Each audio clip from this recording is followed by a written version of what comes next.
All right, let's get into part 3 now. This one is done over a XL tip. I did the chrome first, and I did a coat of matte gel.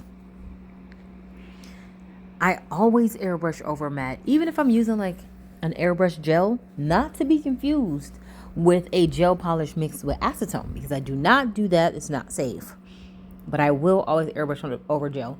Now this stencil is like double the work without having to hand paint it. But what I did do very specifically is I made this one longer just in case, because I feel like this is like a long nail technique.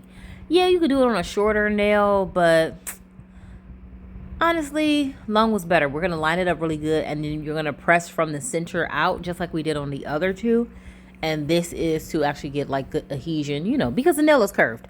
The stencil does stretch. It is a Japanese masking, so it's very easy to use, very durable. We're going to get this out the way and let's get started.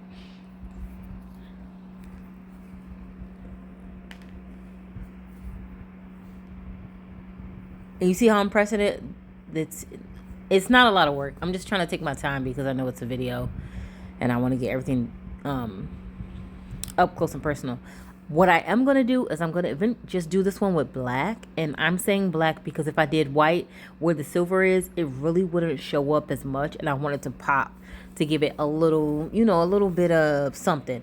And then I'm going to actually use a little white and do some splatters. Now, I want you to remember that when you're airbrushing, 1, you don't have to be so close up on the nail. 2, you want to do thin coats just like you would do when you're gel polishing a nail. 3, just keep it soft and light. You have the best application when you do not flood the stencil with a bunch of paint and then it comes off and then you're all sad. That doesn't, you don't have to worry about that if you just do it light. Now I'm going to grab the white, and the thing about doing the white with the splatters is it's like a quick pull back on the trigger. And when you're doing that, you kind of want the air to come out really quickly, and the paint, the white paint that like would collect on the needle, on the end of the needle, to just sputter out. You can also do this with a toothbrush. You can dip it in some white paint, but not like a toothbrush that you use. See, I'm like pulling back on the trigger really quick. You dip it into some white paint and then just like pull it back. I don't have a toothbrush at the salon for nail art. I just, you know, have brushes. But so it's very light, but I'm just pulling back slightly.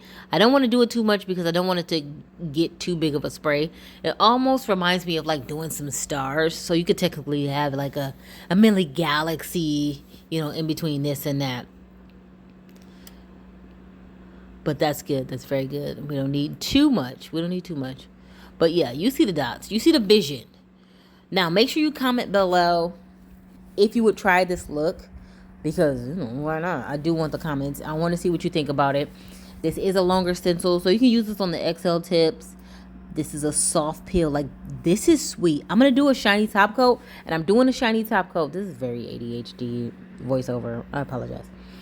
I had the mic cut out. It lost the charge. I didn't know. Anyways, so I'm going to do a shiny top coat so you can really see that chrome pop. And I love it. I think what I'll do next time is I'll do a deep navy blue. And then do like a little galaxy airbrush where it is stars and a part of a planet. You know, that way it look like an opening of a movie. This came out so flawless. Definitely make sure you comment below. I'm going to put resources on airbrush courses and of course on the stencil, just in case you're like, oh, can I get that pack? Now this is video 3. There is one more video after this, so just go ahead and watch that one because you're already at 3.